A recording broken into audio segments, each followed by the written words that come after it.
inside the screw. So I was taking a flathead screwdriver and I was rubbing it back and forth, trying to create a hole for the screwdriver to fit and unscrew, and it wasn't working. You know, I even tried hammering it against it to make a dent, and it's a very strong screw, surprisingly enough, even though it broke. So, as you can see, I unscrewed the whole mount. I was going to replace all the screws anyway, and you can see it's broken off now, but there's a lot more to grab now that the lens shims are out of the way, as well as the mount. It was quite easy at this point. I tried still using the screwdriver with my lack of experience, but I quickly grabbed some needle nose pliers, and it was way easier than I expected. I loosened it up before I started recording, but yeah, it came out in just a few twists, and I was so lucky that it was the screw that broke, because if the threads were broken, I didn't have the tools nor energy to remove and re-drill and re-tap the correct thread. And then I'm using this ball pump to just blow all of the metal shavings and particles out.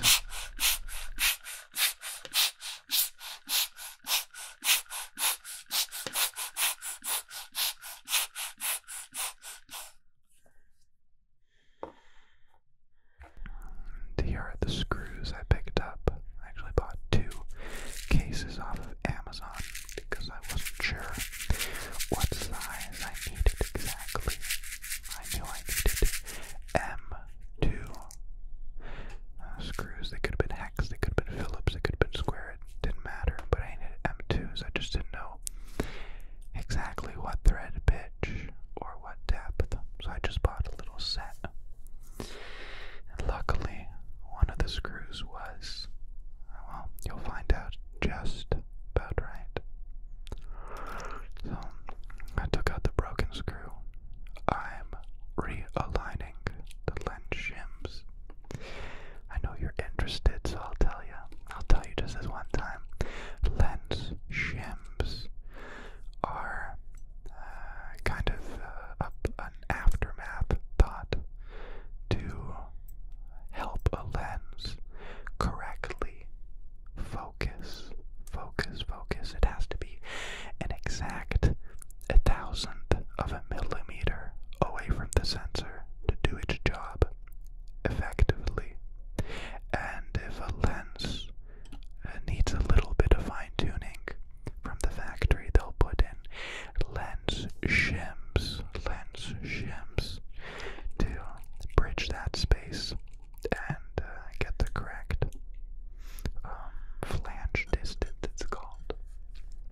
So I put the mount back on, and it's time to put on the screws, the little tiny itty bitty screws. And of course I'm putting on a little show. Ah, yes, the screw that I need. I just found it right now. Oh, that's a lucky me. And here I'm just being a little bit cheeky, and I'm brushing off these screws before placing them in, just to make sure that there's no dirt or dust or particles before putting it in there. I don't want any extra debris to potentially weaken or damage the threads any more than they already are. Now these have to be torqued down to a specific pressure, and I don't really do that. I do that by feel. That's why I broke the last one, but I'll be very gentle this time. As you can see, really taking my time to fit each individual screw inside of its corresponding hole. I replaced all 3 in this case. And actually, now that I think about it, why are there only is held on by 3 tiny little screws. If you lean on it, or if it falls, it's broken. It's gone forever. Seems quite silly. I'd make it a little bit heavier, sure, but I'd add at least 5 screws around. And here's the first issue I ran into. The screw head, the head of the screw, it was bigger than the hole itself, so it was sticking out quite a lot. And if I tried to attach this to the camera, it would actually press against it, scratching the camera mount, creating that improper focal distance that I was talking about, and it wouldn't work at all. If I didn't double check, I would have definitely ruined my lens mount and the camera mount, and it wouldn't have been a good time. So I must prepare to, I realized the best way to fix this wasn't to buy more screws, because I had already bought 2 boxes. I was just gonna file down these screws here very delicately. And so I'm just cutting some rubber tape to place around the needle nose pliers so that I can hold the screw without damaging it too much.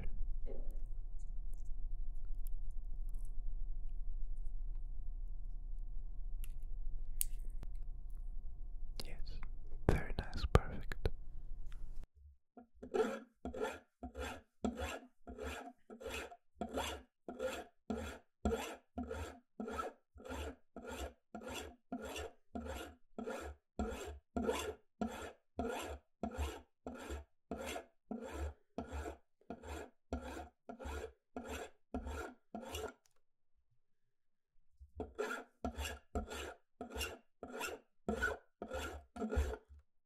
Here I am holding that screw completely parallel, flat, against the file, and I'm just rubbing it over and over until it gets to the desired length.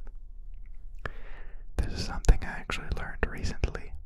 The files are only meant to go one way. I had no idea my whole life.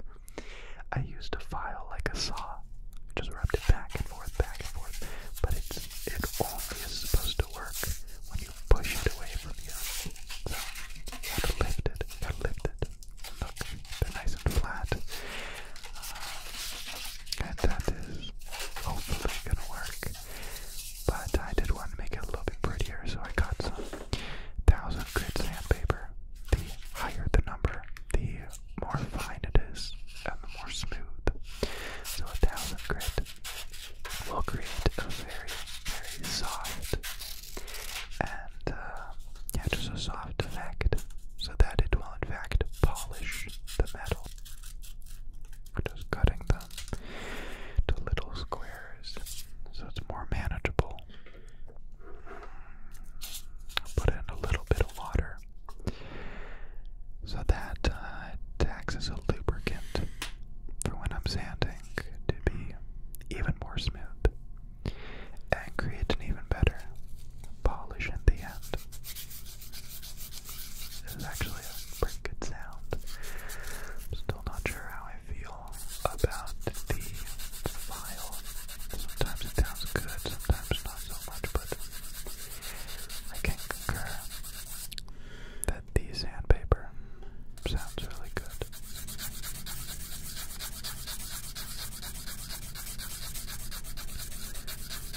If you listen, you can hear that over time.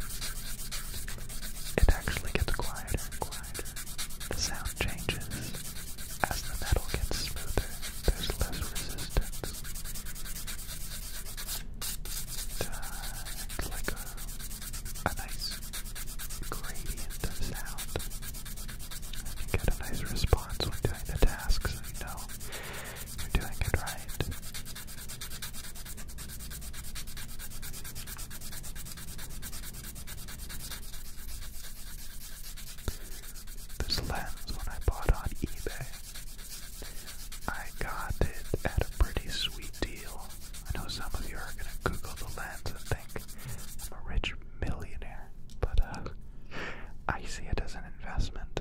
I don't invest in stocks or anything like that. But I do like fixing things that are broken, bringing them back to life. So this lens on eBay was advertised as having a defective helicoil. And I did some research and I thought I could fix it, so I bought it. And that's how I broke the screw. You know, I took the whole thing apart, and I took apart the helicoil mechanism, which it turned out I didn't have to. What it looked like was it was missing one of the bushings on the screws, like the guide pin for the helicoil. And so I just used a little bit of tape and wrapped it around there, creating a soft cushion. There's a ton of lubrication in there already. And so I just repositioned it, screwed it all back together. And when I thought it was finally done, it was working perfectly. Of course, I over-torqued that bolt. Sad times. But it provided an opportunity to learn a little bit more, to fix another issue. And now this lens is perfect. I think I'm gonna keep it for like a year or two and then sell it. Not to be cheeky-breaky, but this lens in particular, I think it's gonna age like fine wine, and the price is only gonna go up.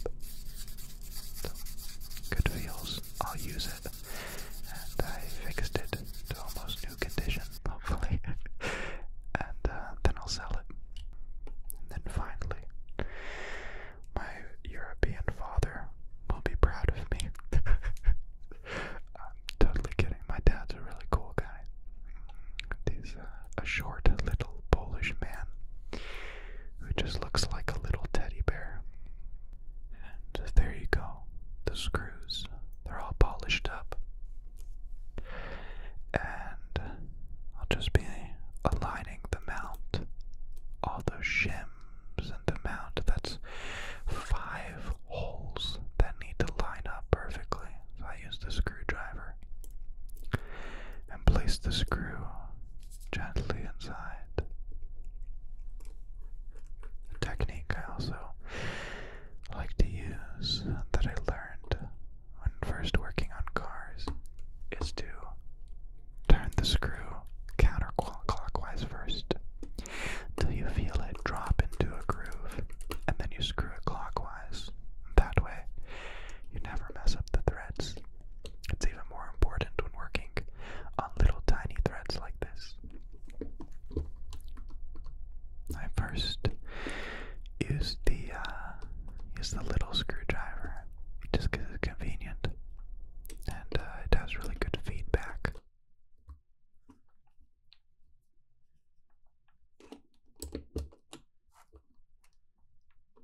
As you can see, I was really taking my time and being patient. Just moving it a hair every time to see if it works. And there it is. It's a little lens mount that's good.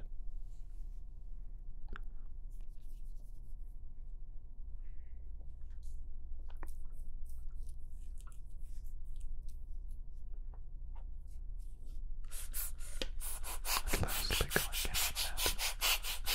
on that handheld blow dryer. I never like to touch the glass by hand, and I always keep a filter on the front so that the glass is like